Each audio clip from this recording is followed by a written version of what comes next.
Hello साथियों, welcome to UP exams वाला। UP exams वाला में आप सभी का स्वागत है। हाँ, अब ठीक है, अब आ जाओ आप लोग, करते हैं शुरू कहानी को करते हैं शुरू। बढ़िया कहानी चलेगी आज भी, जैसे डेली चलती है। अपने सभी दोस्तों को बुला लो, अच्छे से पढ़ेंगे। पढ़ाई हमेशा अच्छे से करनी चाहिए, है ना, बढ़िया से। और देखो, मैं तो बार बार आपसे कह रहा हूँ, भाई कि एक अच्छी शुरुआत हुई है थ्योरी की। यही थ्योरी आपको जब परीक्षा देने जाएंगे तो बड़ा याद आएगी कि सर ने, हमारे रीजनिंग वाले सर ने, हमारे हिंदी वाले सर ने, हमारे जीएस वाले सर ने थ्योरी हमारे लिए शुरू की थी, लेकिन हम पढ़ नहीं पाए थे उसको, क्योंकि हमारे अपने काम बहुत सारे थे, इसीलिए हमने उस पर फोकस नहीं किया था। तब आपको बड़ा याद आएगी कि हमारे अपने काम बहुत सारे थे, हमने उसको शुरू ही नहीं किया था, हमने पढ़ाई पे फोकस ही नहीं किया था। तो इसीलिए मैं बार बार आपसे कह रहा हूँ दोस्त कि आप लोग एक बार शुरू कर दीजिए अच्छे से। जिम्मेदारी हमारी है कि सिलेबस पूरा कराएंगे, है ना, कंप्लीट सिलेबस कराएंगे, ये हमारी जिम्मेदारी है। आप लोग बिल्कुल भी परेशान मत होइए।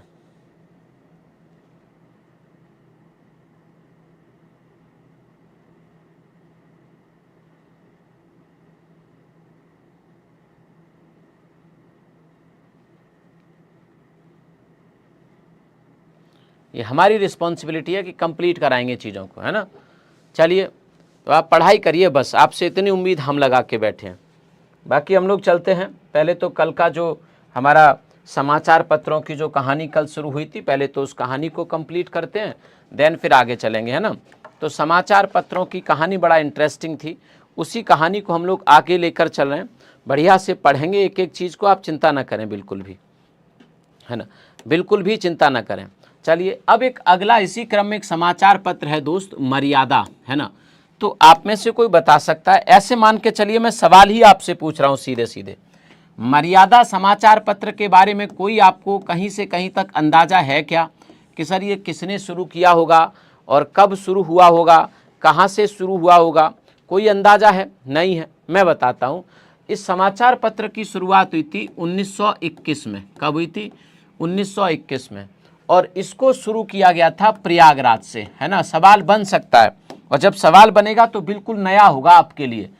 1921 में इसकी शुरुआत हुई थी, प्रयागराज से दोस्त इसकी शुरुआत हुई थी। और कोई बता सकता है इसके? हाँ, सुप्रिया ने देखो आंसर किया है, बहुत बढ़िया। ये लड़की बड़ा पढ़ती है, बहुत होशियार बालिका है ये, है ना। और इसके जो संपादक थे, कोई बता सकता है इनमें से कौन थे? देखो, आप में से देखो कोई बताएगा, कोई ना कोई। पढ़ने वाले बच्चे हैं आप ही के बीच, है ना, पढ़ने वाले बच्चे आप ही के बीच हैं। तो एक व्यक्ति थे जिनका नाम था कृष्णकांत मालवीय, है ना। इसके संपादक कौन थे? कृष्णकांत मालवीय। सर, ये कृष्णकांत मालवीय को हमने पहली बार सुना है। तो आपने मदन मोहन मालवीय का नाम सुना होगा, उन्हीं के पुत्र थे ये, है ना, उन्हीं के पुत्र थे कृष्णकांत मालवीय। प्रयागराज के रहने वाले थे। देखो, कोई ना कोई, देखो चेतन जाट ने आंसर बताया है, प्रीति ने आंसर बताया है, ऋचा मिश्रा ने आंसर बताया है। ये बच्चे आप ही के बीच देखो कि कितना आगे पढ़ के बैठे हैं कि नहीं बैठे। हमारे 60 क्लास की बच्चों में 3-4 बच्चे हर सवाल का जवाब दे रहे हैं। कृति ने बता दिया आंसर, तो देखिएगा सबको पता है। तो आपको भी तैयार करने पड़ेंगे ये चीज़ें, ठीक है। एक समाचार पत्र था सम्मेलन। तो आप लिखिए सभी बच्चे, सम्मेलन की शुरुआत कहाँ से हुई थी, कब हुई थी? तो सभी बच्चे लिखेंगे सम्मेलन, है ना। ये भी हमारे उत्तर प्रदेश का एक प्रमुख समाचार पत्र है, और इसकी शुरुआत हुई थी 1953 में, 1953 में। कब? सॉरी, 1913 में, 1913 में, है ना। तो 1913 में इसकी शुरुआत हुई थी, आप लोग इसको याद रखेंगे। और ये भी आपका कहाँ से शुरू हुआ था? तो आप याद रखेंगे, ये भी आपके प्रयागराज से, है ना, प्रयागराज से। और इसके संपादक थे आपके रामनरेश त्रिपाठी। कौन थे? रामनरेश, है ना। यूपी की राजनीति में भी बहुत बड़ा नाम है, मुख्यमंत्री के पद तक पहुंचे थे। रामनरेश त्रिपाठी ने इसको शुरू किया था, आप लोग इसको लिख लीजिए, है ना। रामनरेश त्रिपाठी। सम्मेलन एक समाचार पत्र होता था, 1913 में उत्तर प्रदेश के प्रयागराज से शुरू किया गया था। देखो, ऋचा ने बताया, कई सारे बच्चे आंसर बहुत जल्दी से कर देते हैं एक एक सवाल का। अगला प्रश्न आ रहा है, अगला है आपका सैनिक। सैनिक समाचार पत्र की शुरुआत उत्तर प्रदेश में कहाँ से हुई थी? सैनिक। ये बिल्कुल नई चीजें करा रहा हूं, जो आपसे गलतियां हो जाती हैं, फिर आप चाहे इसको करके यूपी SSS मेंस में बैठिए, चाहे कहीं भी बैठिए, आप सब सवाल सही करके आएंगे। अगर इसकी बात करें सैनिक की, तो ये आगरा से छपता था। कहाँ से छपता था भाई? आगरा से छपता था, और इसकी शुरुआत जून 1925 में हुई थी, 1925 में हुई थी, है ना। तो आप याद रखेंगे इसकी शुरुआत 1925 में हुई थी, और ये आगरा से छपता था। कृष्णदत्त पालीवाल इसके संपादक होते थे, है ना। तो कृष्णदत्त पालीवाल इसके संपादक होते थे। आप लोग इसको लिख लीजिएगा, ठीक है। हाँ, लिखेंगे सभी। बहुत सारे बच्चे आंसर तुरंत कर देते हैं, देखो आगे आंसर तुम सबका। बहुत होशियार हो तुम सब लोग, है ना, बहुत होशियार हो। ऐसे ही होशियार बने रहो, भगवान की कृपा से बढ़िया से फोड़ के आओगे इस बार एग्जाम, ठीक है। कोई बता सकता है मजदूर पत्रिका के बारे में? इसको तो जानते होगे, ये तो बड़ा फेमस है, इसको तो सब जानते होगे आप। मजदूर पत्रिका 1928 में शुरू हुई थी, है ना। कब शुरू हुई थी? 1928 में, 1928 में मजदूर। इसके संपादक बता दीजिए आप लोग कौन थे? आप बेइज्जती तो नहीं कर रहे? लो, तुमको खुद ही कॉन्फिडेंस नहीं है। मैं कह रहा हूं कि देखो इन बच्चों को पता है, कह रहे हो कि आप बेइज्जती तो नहीं कर रहे। अब तुमको खुद ही कॉन्फिडेंस नहीं है, तो फिर मैं क्या कर सकता हूं, बताइए।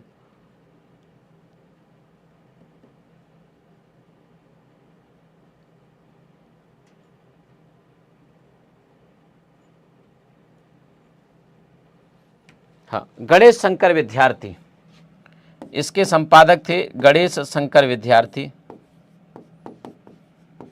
गणेश शंकर विद्यार्थी। प्रयागराज कानपुर से छपती थी ये। उतना याद मत रखिए, बस इतना याद रखिएगा कि इसके संपादक कौन थे। मजदूर पत्रिका से कई बार सवाल आया है ना, कई बार इस पत्रिका से सवाल पूछा गया हमारी परीक्षा में, मजदूर से। लिख लीजिए इसको, है ना। एक पत्रिका है, पत्रिका है हंस। हंस के बारे में सब बता दोगे, देखना अभी। हंस है, हंस एक समाचार पत्र था। इसके संपादक कौन होते थे? ये पूछा गया आपके कांस्टेबल की परीक्षा में आया है ना। यूपीएसआई में भी इससे सवाल बना था जब ऑनलाइन पेपर हुआ था। बता दीजिए भाई, हंस समाचार पत्र किसने शुरू किया था? इसके संपादक कौन थे? चलिए, तो ये शुरू हुआ था 1930 में। कब? हंस की शुरुआत कब हुई थी? 1930 में। सर कहाँ से हुई थी? वाराणसी से हुई थी, है ना। वाराणसी से इसकी शुरुआत हुई थी दोस्त। और इसके संपादक कौन होते थे हंस के? तो अरे भाई, इसको गलत कर दोगे तो कैसे काम चलेगा। मुंशी प्रेमचंद इसके संपादक थे दोस्त। कौन थे? मुंशी प्रेमचंद इस समाचार पत्र के संपादक थे। कितनी बार पूछा गया, देखो बता दिया। रोशनी ने बता दिया, शिवांगी ने बता दिया, कृति ने बता दिया, रवि, हालांकि ये तो जगह बता रहे हैं, हाँ, और SI हमजा ने भी बता दिया, ऋचा मिश्रा ने बता दिया। तो मुंशी प्रेमचंद इसके संपादक होते थे। आप लोग इसको कॉपी पर लिख लेंगे फटाफट से, है ना, कॉपी पर लिख लेंगे। चलिए, बहुत बढ़िया। एक थी विप्लव। एक कौन सी थी सर? विप्लव थी, 1938 में शुरू हुई थी। एक समाचार पत्रिका थी विप्लव, 1938 में शुरू हुई थी, और ये आपके लखनऊ से प्रकाशित होती थी। इसके संपादक थे यशपाल। कौन थे? यशपाल। इसको लिख लीजिए कॉपी पर, ठीक है। विप्लव लिख लीजिए, 1938 में शुरू हुई, लखनऊ से शुरू हुई, संपादक थे इसके यशपाल। एक और बड़ा फेमस है कर्मयोगी। एक और बड़ा फेमस है कर्मयोगी। कर्मयोगी 1939 में शुरू हुई थी कर्मयोगी। इसके संपादक कोई बता सकता है क्या आप में से? कर्मयोगी के संपादक कौन थे? हाँ, 1939 में, 1939 में कर्मयोगी। अरे कई बार पूछा गया। देखो कर्मयोगी दो हैं, दूसरे को भी लिखाऊंगा अभी। दो कर्मयोगी हैं, आप कंफ्यूज मत होना। एक है 1939, दोनों का नाम सेम है। ऑप्शन से ही आप उसे सही कर पाएंगे, ठीक है। तो जो कर्मयोगी 1939 है, ये आपके प्रयागराज से प्रकाशित होती थी। रामरख सहगल इसके संपादक होते थे, है ना। रामरख सहगल, है ना, रामरख सहगल इसके संपादक होते थे। प्रयागराज से ये प्रकाशित होती थी। दो कर्मयोगी हैं, है ना। एक इससे पहले होती थी, अभी उसके बारे में भी लिखाऊंगा, पहले आप इसको लिख लीजिएगा, ठीक है। जल्दी से लिख लेंगे सभी बच्चे हमारे, और अपने सभी दोस्तों को भी बुला लो। आज कहाँ चले गए तुम लोग? आज तुम्हारे सारे दोस्त कहाँ गए?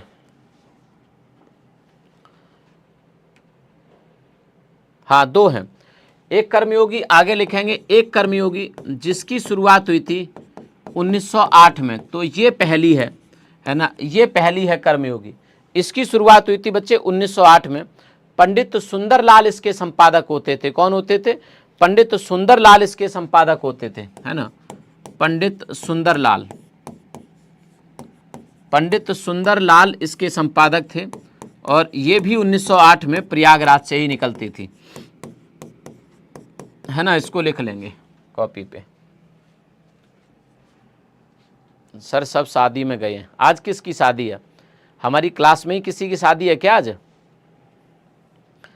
अरुण की शादी तो नहीं है, हालांकि अरुण तो शाम को आता ही नहीं है। 1 से 4 क्लास तक की PDF नहीं है, वो भी आज मिल जाएंगी, मैंने दे दी है। चलिए तो आगे आ जाएगा क्या आपका कर्मयोगी 1939 रामरख सहगल प्रयागराज, है ना। आगे है फिर आपकी कल्याण पत्रिका। कल्याण का भी सवाल कई बार पूछा गया है। कल्याण की अगर बात करें तो सबसे पहले 1926 में इसका प्रकाशन शुरू हुआ था और उस समय इसका प्रकाशन कहाँ से होता था? मुंबई से। 1926 में इसका प्रकाशन मुंबई से शुरू किया गया था, हालांकि अगले ही वर्ष इसका प्रकाशन बदल दिया और मुंबई से आ गई उत्तर प्रदेश में। तो आप याद रखिएगा कि 1927 में अर्थात नेक्स्ट ईयर मुंबई की जगह फिर ये कहाँ से छपने लगी? गोरखपुर से। तो आप इसको याद रखिएगा, है ना, गोरखपुर से। और इसके संपादक होते थे हनुमान प्रसाद पोद्दार। कौन थे?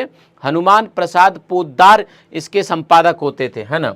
तो हनुमान प्रसाद पोद्दार, ये 1-2 बार पूछी गई है हमारी एग्जाम में। तो हनुमान प्रसाद पोद्दार इसके संपादक होते थे।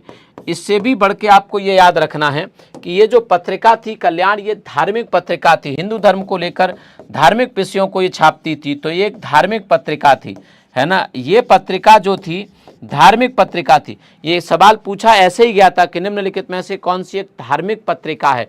तो कल्याण लिखिएगा, ठीक है। ये एक धार्मिक पत्रिका थी, है ना। तो नोट करो कॉपी पे जल्दी से कि यह एक धार्मिक पत्रिका होती थी कल्याण। लिख लीजिए बच्चे जल्दी से, धार्मिक पत्रिका थी कल्याण। आज नए सितारे क्लास में हैं। हाँ ऐसा तो मुझे लग रहा है कि नए नए बच्चे क्लास में हैं, लेकिन पुराने बच्चे कहाँ गए फिर क्लास से? हाँ जी, नए बच्चे तो क्लास में हैं आज, लेकिन पुराने बच्चे कहाँ गए? ये बात समझ नहीं आ रही।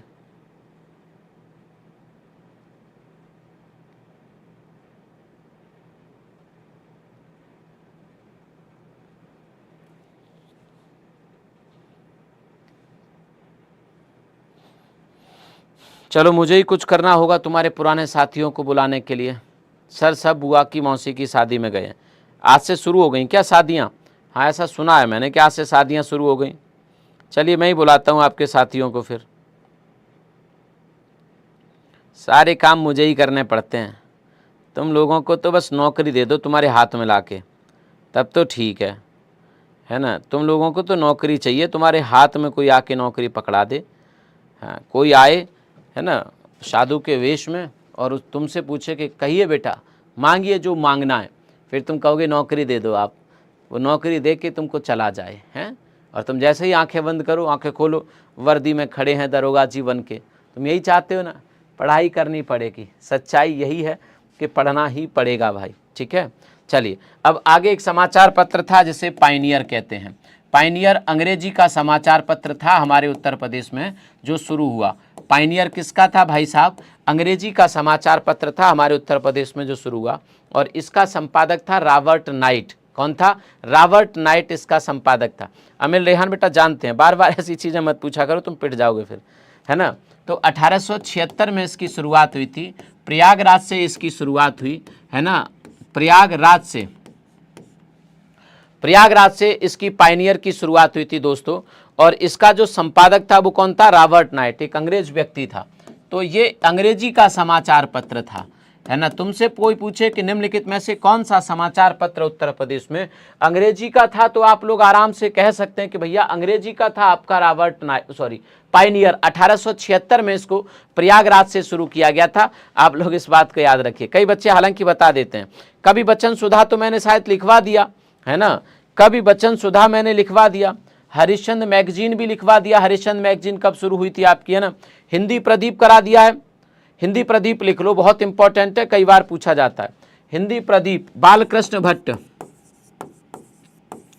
हिंदी प्रदीप लिख लीजिएगा, बालकृष्ण भट्ट 1919 में शुरू हुआ। बालकृष्ण भट्ट इसके संपादक थे। कहाँ से शुरू हुआ था, कोई बता सकता है? बालकृष्ण भट्ट इसके संपादक थे भाई, है ना। हिंदी प्रदीप कई बार पूछा गया भाई, ऐसे मत करिए आप। हिंदी प्रदीप कहाँ से शुरू हुआ? वाराणसी से भाई, वाराणसी से हिंदी प्रदीप शुरू हुआ था। सॉरी, माफ़ी चाहूँगा, 1919 नहीं है, तारीख आप बताइएगा। हिंदी प्रदीप कब शुरू हुआ था? 1919 नहीं है, सॉरी गलती से लिख गया, है ना। हिंदी प्रदीप कल ही तो मेरे ख्याल से मैंने, मुझे जहाँ तक याद है मैंने लिखाया था आप लोगों को। हिंदी प्रदीप 1877 है भाई। हाँ जी, हाँ जी, बिल्कुल सही, 18 गलती से लिख गया था, 1877 हिंदी प्रदीप। ठीक है, लिखिए, दोनों लिखिए, बहुत महत्वपूर्ण है आपकी परीक्षा के लिहाज से।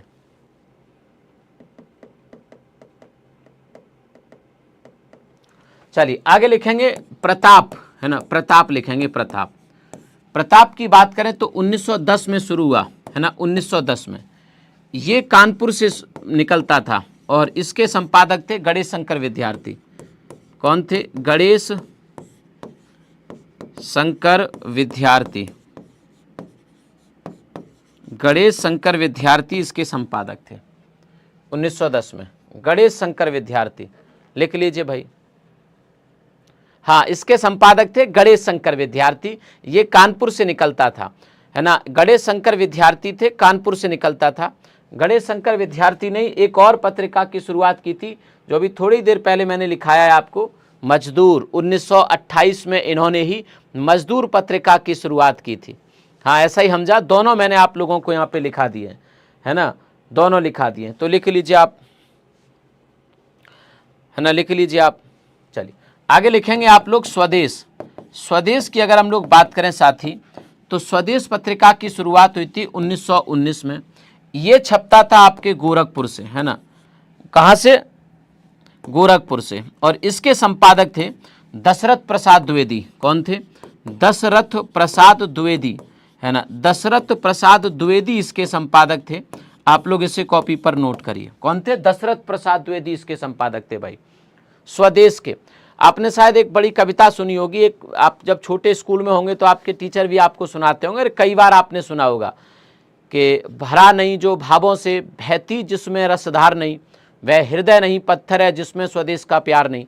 तो जो स्वदेश पत्रिका थी, इस स्वदेश पत्रिका के शुरुआत में जो हेडर होता है ना, उस पर ये 4 लाइनें लिखी होती थी इस कविता की। तो ये कविता यहाँ से बहुत प्रसिद्ध हुई, इस पत्र, समाचार पत्र से। हालांकि समाचार पत्र ने इस पत्र को नहीं लिखा, इसको तो एक बड़े कवि ने लिखा था, लेकिन इस समाचार पत्र के ऊपर ये लिखी होती थी कि भैया, भरा नहीं जो भावों से, बहती जिसमें रसदार नहीं, वह हृदय नहीं पत्थर है जिसमें स्वदेश का प्यार नहीं। मतलब जो अपने देश को प्यार नहीं करता, वो हृदय कैसे हो सकता है ना, वो तो पत्थर आदमी है। तो लिख लीजिए भाई, है ना। आगे लिखेंगे आप लोग अभ्युदय।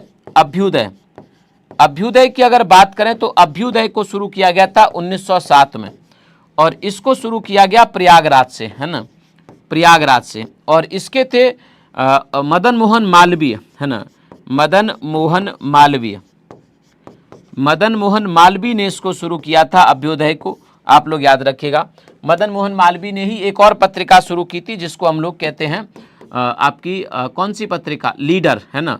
इलाहाबाद में एक और पत्रिका इन्होंने शुरू की थी, अंग्रेजी का था लीडर। इसको लिख लीजिए आप लोग कॉपी पे। हाँ, अभ्युदय, अभ्युदय प्रयागराज से शुरू हुई, मदन मोहन मालवीय इसके संपादक थे। तो ये बड़ा इंपॉर्टेंट है और कई बार आपसे अभ्युदय पूछा भी गया है।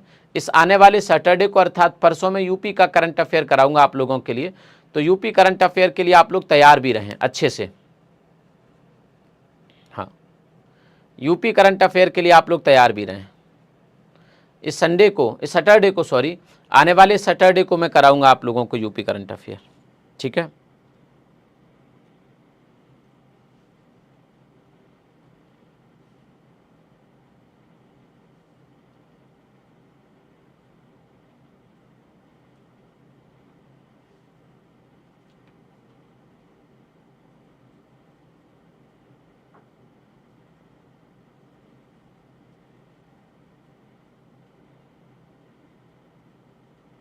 सर की शादी में जाना है, सर शादी में जाना है सैटरडे को। ठीक है, तो आप चले जाना, आपको मैंने कब रोका शादी में जाने के लिए। चलो आगे लिखेंगे हिंदी केसरी। हिंदी केसरी आप चले जाना दोस्त, संडे को आके वो क्लास ले लेना। संडे को जब आप आ जाएं तो आके ये क्लास ले लेना। आप शादी में जाना, अच्छे से एंजॉय करना शादी में जाके, है ना। इसके संपादक होते थे गंगा प्रसाद गुप्त। ठीक है, लिख लीजिए।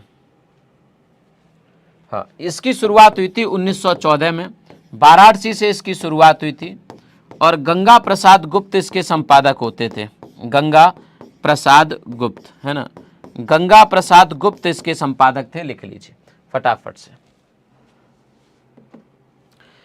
हिंदी केसरी 1914 में शुरू हुआ था, ये वाराणसी से।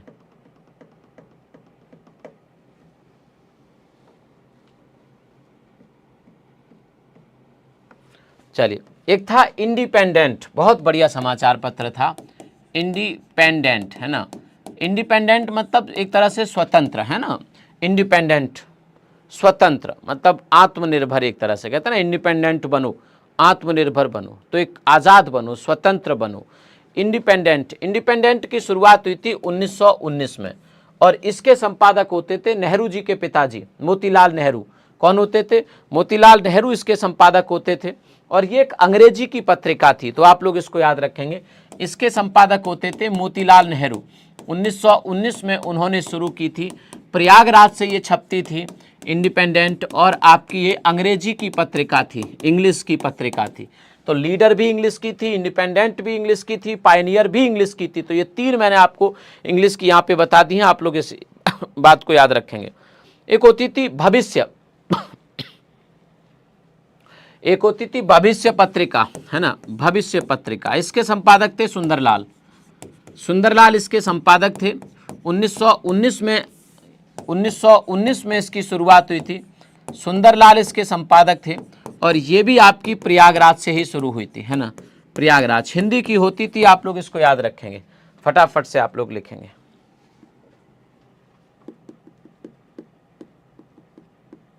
हाँ, चलिए अब एक आज है। आज ये दैनिक समाचार पत्र था, 1905 में इसकी शुरुआत हुई। शिव प्रसाद गुप्त इसके संपादक थे, है ना, शिव प्रसाद गुप्त, वाराणसी से इसकी। ये तो पूछा गया पिछले बार के कांस्टेबल में, आज पिछले बार के कांस्टेबल में पूछा गया था, तो आप लिखिए इसको।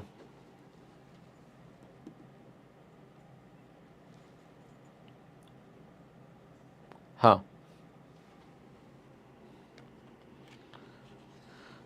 फटाफट से आप लोग सभी बच्चे लिख लेंगे।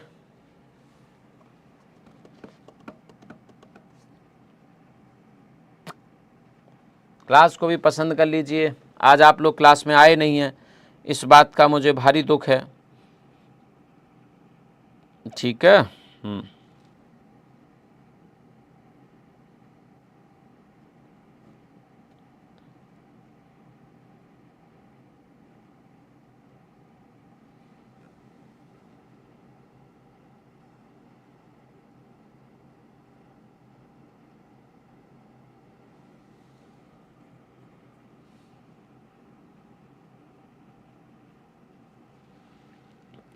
चल लीजिए भैया, है ना, लिख लीजिए भैया, भैया लिख लीजिए। आगे चलते हैं हम लोग।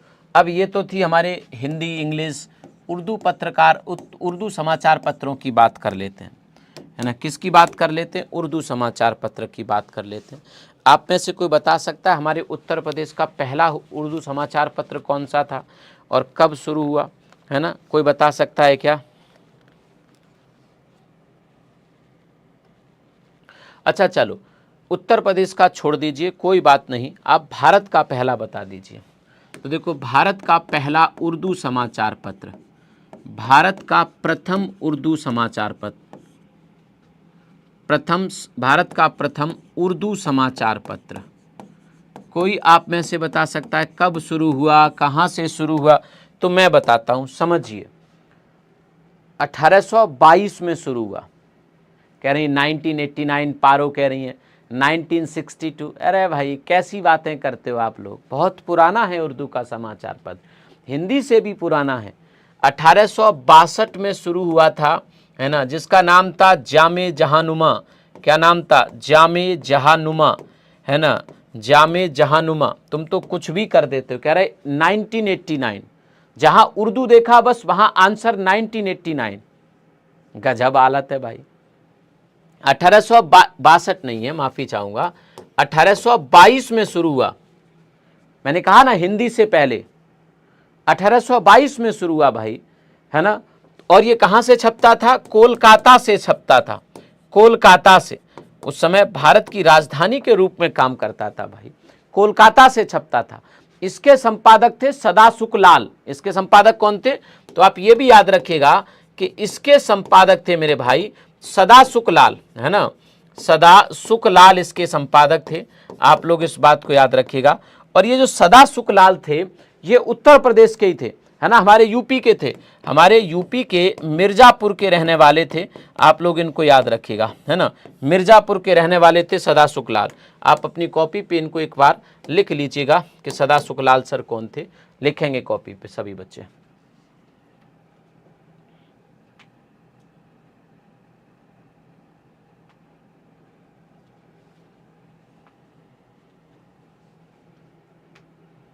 जामे जहानुमा का मतलब क्या? अरे तुमको क्या मतलब है मतलब से? मैं कोई उर्दू का टीचर थोड़े ना हूं, है जी भाई, मैं कोई उर्दू का टीचर थोड़े ना हूं भाई। आपको मैं डाटा दे रहा हूं, कंटेंट दे रहा हूं, आप उसको पढ़िए अच्छे से, समझिए उसको अच्छे से। क्यों भाई? गलत बात है तुम्हारी कि इसका मतलब क्या था। चलिए, ऐसे तो तुमने पायनियर का मतलब नहीं पूछा, पायनियर का मतलब इसका मतलब तुम्हें पता होगा, नहीं पूछा तुमने। और भी हिंदी के किसी शब्द का मतलब नहीं पूछा कि अभ्युदय क्या होता है सर, नहीं पूछा आपने। जामे जहानुमा का अर्थ पूछना है तुमको, भाई वाह। चलिए इसको लिख लीजिए फटाफट से। हाँ जी, चलिए। उत्तर प्रदेश का पहला उर्दू समाचार पत्र, उत्तर प्रदेश का प्रथम, है ना, उत्तर प्रदेश का प्रथम उर्दू समाचार पत्र, समाचार पत्र। मैंने कई जगह देखा और सब जगह यही लिखा है कि 1848 में शुरू हुआ। सरदुल अखबार, है ना, सरदुल अखबार उत्तर प्रदेश का उर्दू का पहला समाचार पत्र है। सरदुल अखबार उर्दू का पहला समाचार पत्र है। इसकी शुरुआत आगरा से हुई और इसके संपादक थे प्रोफेसर सी फैंक। कौन थे? सी फैंक, है ना, प्रोफेसर सी फैंक आगरा के रहने वाले थे, इसके संपादक थे। ऐसा इसीलिए कहा मैंने कि मैंने कई जगह इसको देखा, ऐसा इसीलिए कहा क्योंकि इससे पहले से हमारे उत्तर प्रदेश में उर्दू के अखबार थे। जैसे एग्जाम्पल के तौर पे कमरुद्दीन नाम के एक व्यक्ति होते थे, कमरुद्दीन ने 1847 में असदुल अखबार शुरू किया था, उर्दू का था असदुल, है ना, जबकि उन्होंने 1847 में ही शुरू कर दिया था आगरा से, जिसको असदुल अखबार के नाम से जानते हैं। असदुल अखबार ये उर्दू का 1847 में ही शुरू हो गया था और ये आगरा से शुरू हुआ था, ये भी आगरा से, और इसके संपादक थे कमरुद्दीन। लेकिन फिर भी इसको उत्तर प्रदेश का पहला उर्दू समाचार पत्र नहीं मानते हैं, है ना। पहले मुझे भी लगा कि यार इसको माना जाना चाहिए, उसको क्यों, लेकिन सब जगह देखा मैंने उर्दू का पहला समाचार पत्र सरदुल अखबार को ही माना जाता है, इसको नहीं माना जाता। जबकि आपको बता दूं 1847 में ही उत्तर प्रदेश के लखनऊ से भी एक लखनऊ अखबार निकला था उर्दू का, लेकिन उसको भी पहले हम नहीं मांगते। चलिए लिख लीजिए।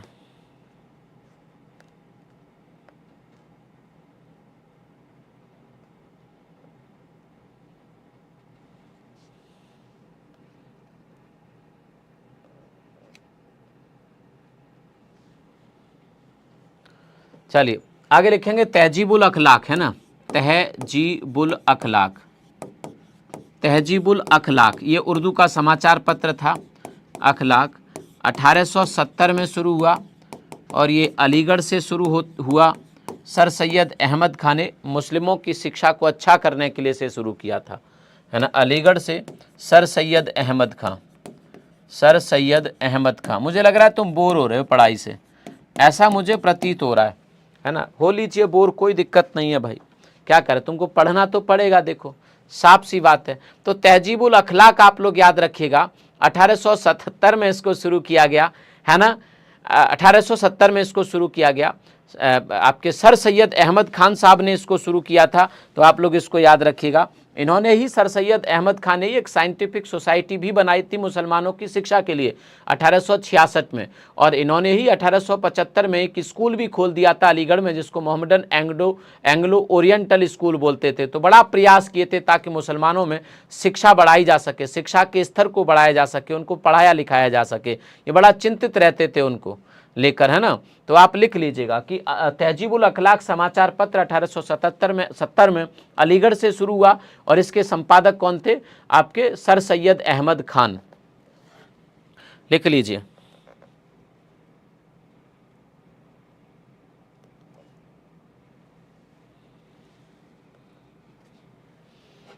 ठीक है, अब एक बड़ा इंपॉर्टेंट है जो कई बार पूछा जाता है, कौमी आवाज, है ना। कौमी आवाज बड़ा महत्वपूर्ण है, कई बार पूछा गया है आपसे।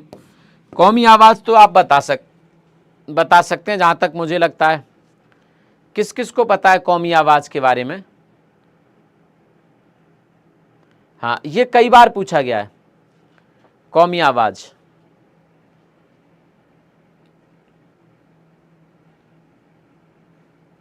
नेहरू जी, हाँ, इसकी शुरुआत हुई थी 1945 में, 1945 में, 1945 में। ये कहाँ से छपता था? आपके लखनऊ से छपता था, है ना, लखनऊ से छपता था।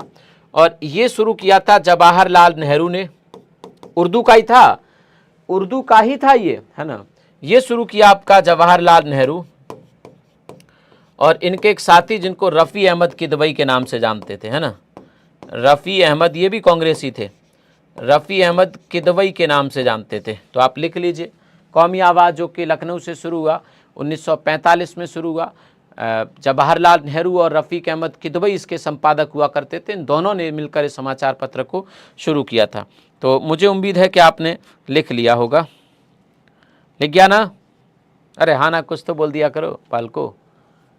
हाँ, और इनको याद करना, इतने सारे समाचार पत्र मैंने आपको लिखवा दिए यहाँ पे, इन सबको, ये सब बहुत महत्वपूर्ण डाटा है बेटा। याद कर लोगे तो किसी भी परीक्षा में आप मात नहीं खाओगे। अच्छे से इनको याद कर लो एक बार, किसी भी परीक्षा में आप मात नहीं खाओगे। ये थे हमारे उत्तर प्रदेश के समाचार पत्र जो बढ़िया से मैंने आपको कंप्लीट कराई। अब आज के टॉपिक पर, अर्थात आज का टॉपिक है हमारा उत्तर प्रदेश के प्रमुख शहर, इस तरफ आ जाते हैं, उसको शुरू कर लेते हैं, है ना। तो अब डाल लीजिए उत्तर प्रदेश के प्रमुख शहर। प्रमुख शहरों में सबसे पहले हम लोग बात करेंगे ए फॉर आगरा। क्या बात करेंगे? ए फॉर आगरा की बात करेंगे। आप सब जानते हैं कि आगरा जो है ये वर्तमान में पश्चिमी उत्तर प्रदेश में पड़ता है, वेस्ट यूपी जिसे कहते हैं, या फिर दिशा वाइज देखेंगे तो दक्षिण पश्चिमी उत्तर प्रदेश में है। किसमें? दक्षिण पश्चिमी उत्तर प्रदेश का हिस्सा है आगरा। अगर आज की हम बात करें, आगरा वैसे देखेंगे तो बहुत दिनों तक उत्तर प्रदेश की राजधानी के रूप में इसने काम किया है। उत्तर प्रदेश का जो हाई कोर्ट है आज के समय, वो पहले यहीं आगरा में स्थापित किया गया था। आगरा मुगलों की राजधानी रहा है, आप जानते हैं। तो भारत की राजधानी के रूप में भी आगरा रहा है और उत्तर प्रदेश की राजधानी के रूप में भी आगरा रहा है। देख लेते हैं एक बार। कहते हैं कि एक बार की बात है, सिकंदर लोदी जो था, लोदी वंश का शासक, उसने अपने लोगों को बुलाया, कहा कि मैं भैया राजस्थान के बॉर्डर पे एक शहर बसाना चाहता हूं, और मैं चाहता हूं कि ये शहर किसी नदी के किनारे, मतलब किसी नदी के किनारे ही हो। आप एक काम करिएगा कि राजस्थान का बॉर्डर काफ़ी लंबा इधर हमारे इस क्षेत्र में लगता है ना। आप एक काम करिए, सर्वे कराइए। तो यमुना नदी को चुना गया कि यमुना नदी के किनारे किनारे सर्वे कराया जाता है कि कहाँ पे राजस्थान के बॉर्डर पे एक बढ़िया शहर बसाया जा सकता है। तो सिकंदर लोदी के जो लोग थे वो निकल लिए, है ना, और इटावा तक उन्होंने सर्वे किया यमुना के किनारे। अब इटावा तक जब सर्वे किया तो उन्होंने ये लोकेशन सही पाई कि यहाँ से राजस्थान का बॉर्डर भी पास है। हालांकि उस समय राजस्थान नहीं था, ये तो राजपूत राजाओं के क्षेत्र हुआ करते थे, तो अलग अलग नामों से जाने जाते थे। तो कहा कि राजपूतों के जाके उनकी सीमाओं पर एक शहर बसाना है। तो सर्वे कराया गया, 300 किलोमीटर का सर्वे था ये, दिल्ली से इटावा तक, जहाँ आज इटावा है वहाँ तक। और ये लोकेशन फाइनल की गई कि यहाँ पे सिकंदर लोदी अब एक नया शहर बसाएंगे। तो इस शहर की स्थापना की गई 1504 में। तो आप लिखेंगे 1504 में इसकी स्थापना की गई, है ना, 1504 में इसकी स्थापना की गई। ये राजपूत राजाओं के गढ़ में जाके, मतलब उनके बॉर्डर पे जाके ये शहर बसा दिया। और इस शहर को बसाने के पीछे कारण ये था कि सिकंदर लोदी चाहता था कि जब राजपूत राजाओं के बॉर्डर पे जाके एकदम अपना कोई हम शहर बसा देंगे और वहां बढ़िया से अपनी एक सैनिक छावनी बनाएंगे, और जब भी कभी युद्ध करना होगा तो तुरंत यहां से सैनिक हमारे इन राजाओं के क्षेत्र में घुस पाएंगे आराम से, है ना। तो हमें एक एज मिलेगा, एज मतलब हमें एक्स्ट्रा फायदा मिलेगा। और यही रणनीति आज भी होती है। जैसे भारत और चाइना का जहां बॉर्डर है, चाइना ने अपने यहाँ पे कई सारे स्टेशन बनाए हुए हैं ना, कई सारे स्टेशन, अपना रोड बनाया है प्रॉपर अपनी यहाँ पे इंफ्रास्ट्रक्चर तैयार कर लिया है। भारत जब यहाँ पे इंफ्रास्ट्रक्चर बनाता है तो चाइना इसका विरोध करता है ना। चाइना इसका क्या करता है, विरोध, कहता है कि नहीं तुम यहां मत बनाओ, क्योंकि चाइना को डर है कि भारत का इंफ्रास्ट्रक्चर अगर यहां बन गया तो युद्ध के दौरान यहां पे ट्रक आसानी से पहुंच सकेंगे, है ना, रसद लेकर, हथियार लेकर, वाहन आवाजाही कनेक्टिविटी बहुत अच्छी हो जाएगी, सेना को डिप्लॉय बहुत आराम से कर पाएंगे। तो हर राज्य चाहता, हर देश चाहता है कि उसका जो बॉर्डर है वहां तक पहुंचना बहुत आसान हो। भारत धीरे धीरे इस क्षेत्र में काम कर रहा है ना, वहां तक पहुंचना। और देश जो होते हैं अपने बॉर्डर से कुछ ही दूरी पर अपने एयरवेस बनाते हैं ताकि यहां से फाइटर प्लेन जल्दी उड़ान भर के बॉर्डर तक पहुंच सके, है ना, युद्ध के दौरान। भारत भी उस क्षेत्र में काम कर रहा है ना। चलिएगा, जैसे गंगा एक्सप्रेसवे के बारे में कहा जा रहा था कि गंगा एक्सप्रेसवे चाइना बॉर्डर के बहुत करीब है ना, तो इस पर भी हम फाइटर प्लेन उतर सकें, इसके लिए हम पट्टी बनाएंगे, हवाई पट्टी। ऑलरेडी आगरा लखनऊ एक्सप्रेसवे के ऊपर हवाई पट्टी है, तो आपात स्थिति में यहाँ पे हमारे फाइटर प्लेन लैंड कर सकते हैं, है ना। वैसे ही आपका आगरा ग्रेटर नोएडा जो यमुना एक्सप्रेसवे है, इस पर भी उतर सकते हैं, तो है ना। वैसे ही आप देखेंगे कि लखनऊ से लेकर जो आपका पूर्वांचल एक्सप्रेस बना है उस पर भी उतर सकते हैं। तो ये क्यों तैयार किया गया है, ताकि आपात स्थिति में जब भी चीन के साथ हमारा कोई टकराव हो तो हम इनका एज अ एयरवेस, मतलब जहां हमारे फाइटर प्लेन उतर सकें, इसके लिए इस्तेमाल कर पाएं। तो वही आगरा की स्थापना उसने इसी सोच के साथ कि जब भी हमारा राजपूतों से संघर्ष हो, राजपूतों से जब भी हमारी लड़ाई हो, तो हमारी सेना एकदम उनके बॉर्डर पे तैयार खड़ी हो। उन्हें बॉर्डर तक लाने में समय लगे, तब तक हम आधा बॉर्डर घुस के उनके किलों तक पहुंच भी जाएंगे। तो इसी सोच के साथ उसने आगरा की स्थापना की, है ना, 1504 में। और ये सोच सामने भी आ गई उसकी 2 साल के बाद, क्योंकि उसने इसे अपनी उपराजधानी बना दिया। 2 साल के बाद उसने इसे अपनी उपराजधानी बना दिया। दिल्ली उस समय राजधानी होती थी सल्तनत की, दिल्ली सल्तनत की, और यहाँ एक बड़ी सी सैनिक छावनी बना दी, है ना, आर्मी कैंट बना दिया उसने, और हजारों सैनिकों को यहाँ डिप्लॉय कर दिया इस बॉर्डर पे, है ना। तो 1506 धीरे धीरे आगरा का इंपॉर्टेंस इस क्षेत्र में बढ़ता चला गया। 1526 में जब इब्राहिम लोदी और बाबर के बीच युद्ध हुआ, तो उसने जब दिल्ली की सत्ता पर कब्जा किया तो आगरा को अपनी राजधानी बनाया। तो फिर ये मुगलों की राजधानी बनी बाबर से, है ना, बाबर के बाद से फिर ये मुगलों की राजधानी बनी। यहीं से आपका बाबर ने शासन किया, हुमायूं, हालांकि इनके समय दिल्ली और आगरा दोनों ही होते थे, लेकिन अकबर के समय आते आते ये पूरी तरीके से राजधानी क्षेत्र की फिर आगरा ही हो गई। तो अकबर ने यहाँ से शासन किया।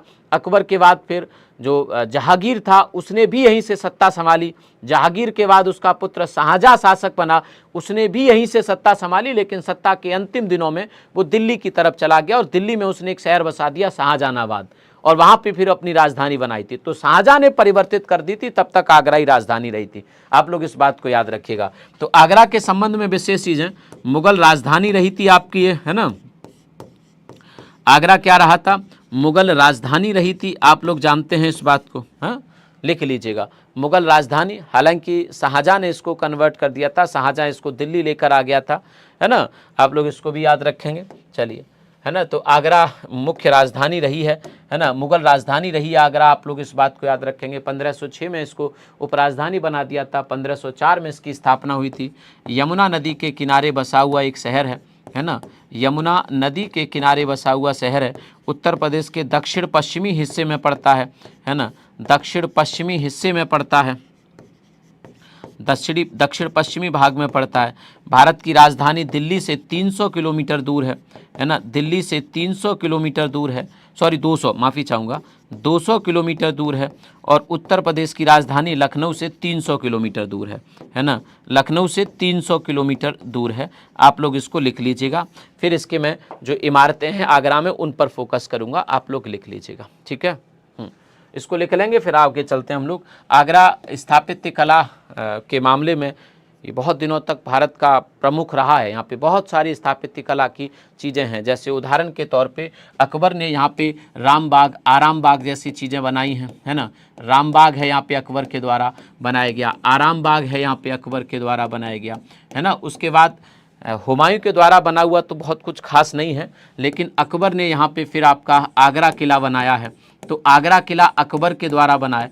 आगरा फोर्ट जिसे हम लोग कहते हैं, इसे रेड फोर्ट भी कहते हैं क्योंकि रेड ग्रेनाइट पत्थर से बना है। आपको मैं बताऊं, अकबर जो था वो अकबर जो इमारतें बनाता था उसकी पहली पसंद थी लाल पत्थर, रेड ग्रेनाइट। लेकिन इसके बाद जो जहांगीर और शाहजहां आए, इनकी पसंद थी राजस्थान का संगमरमर, है ना। ये संगमरमर की ज़्यादातर इमारतें बनवाते थे। तो आप देखेंगे आगरा किला अर्थात रेड फोर्ट भी इसको कहते हैं, ये अकबर ने बनवाया था, है ना, अकबर ने बनवाया था। यहाँ पे सिकंदरा में स्थित मकबरा भी है ना। फतेहपुर सीकरी है, फतेहपुर सीकरी में कई सारी चीज़ें, ये भी अकबर ने बनवाया था, है ना। फतेहपुर सीकरी की अगर हम लोग बात करें तो आगरा से 35 किलोमीटर दूर राजस्थान के और बॉर्डर पे जाके, राजस्थान के बिल्कुल करीबों करीब है, जहाँ खानवा का युद्ध का मैदान है। खानवा के युद्ध का जो मैदान है वो यही है, फतेहपुर सीकरी के पास ही है। और यहाँ पे अकबर ने कई सारी चीज़ें बनवाई, जैसे कि उदाहरण के तौर पे दीवाने आम है अकबर का यहाँ पे, जहाँ वो आम जनता से मिलता था और जहाँ सजा देता था, है ना, दोषियों को।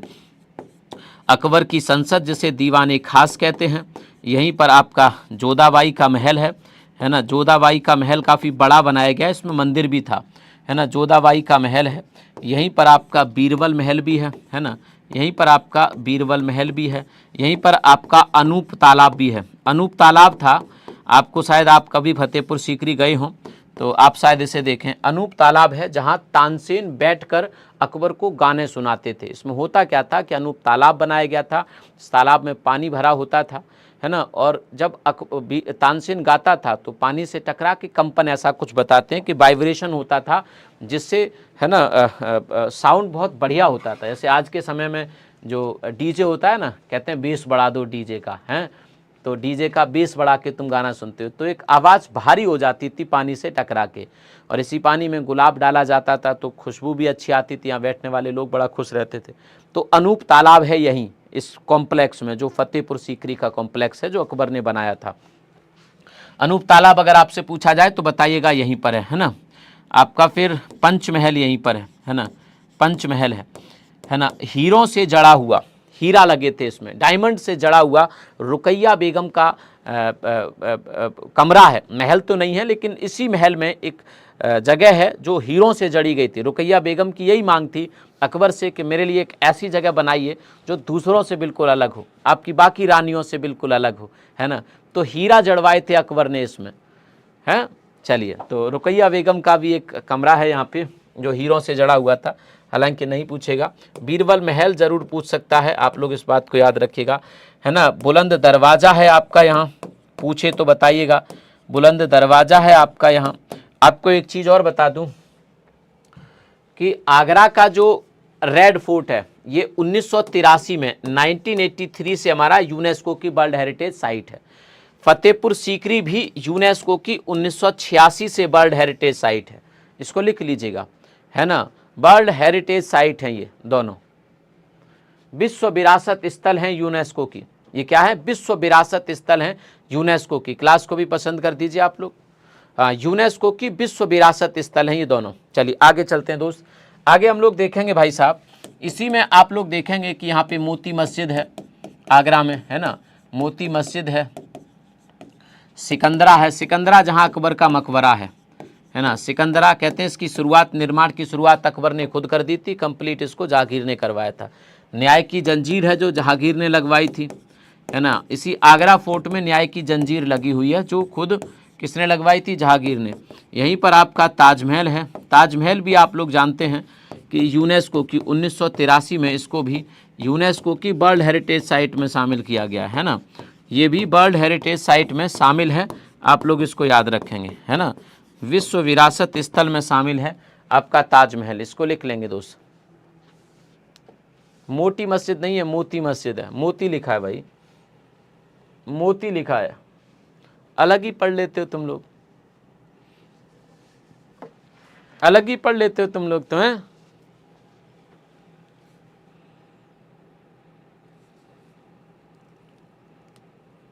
हाँ, बहुत इंपॉर्टेंट करा रहे हो भाई। देखो इससे ज़्यादा तो क्या ही कराया जा सकता है, सवाल तो यहीं से बनेंगे भाई।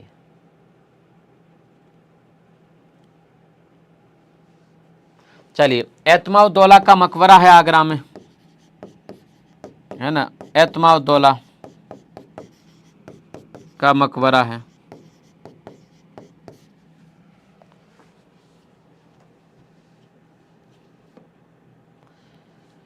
गुरुदेव एमबी ख़त्म, अभी रिचार्ज करवा रहा हूँ, तुम्हारा टेंशन मत लो, अभी अभी रिचार्ज करवा दूंगा तुम्हारा।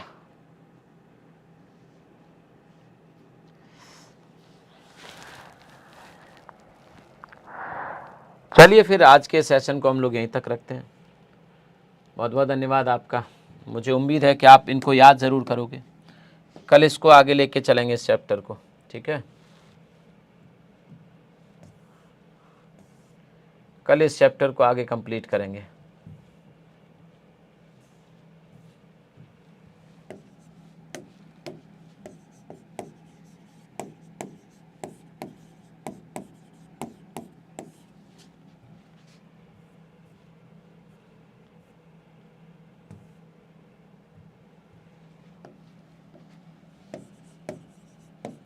आगरा है, प्रयागराज देखेंगे। अभी तो आगरा में भी काफ़ी चीज़ें बची हैं। प्रयागराज देखेंगे, वाराणसी देखेंगे, सारे करा दूंगा एक एक चीज़। आपको कुछ टेंशन लेने की ज़रूरत ही नहीं पड़ेगी, बस आप क्लास में आइए। आते नहीं हो तुम लोग क्लास में, क्लास में आइए बस आप लोग। चलिए फिर हम लोग चलते हैं, कल मिलते हैं आपसे 12 बजे। तब तक के लिए शुक्रिया, थैंक यू।